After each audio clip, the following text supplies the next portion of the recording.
So today let's talk about the abstract factory method design pattern. So in this design pattern we define an interface class, and that class will be called by the other classes, in which we only define the method but don't implement them. So other child class will call implement the method and use them. So here is the code in which we have designed car. Then car has a method speed color. So Maruti is a child, and it said inherit the car and using the interface of the car.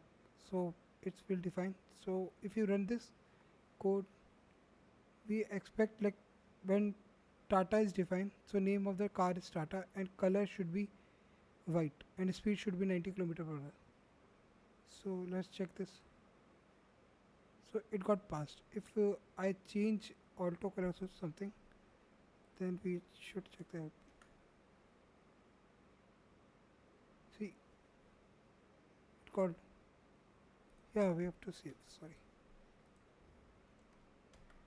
Yeah, it will fail because we are expecting Alto F, but in class we have initialized the name as Alto. So this is about the abstract factory method.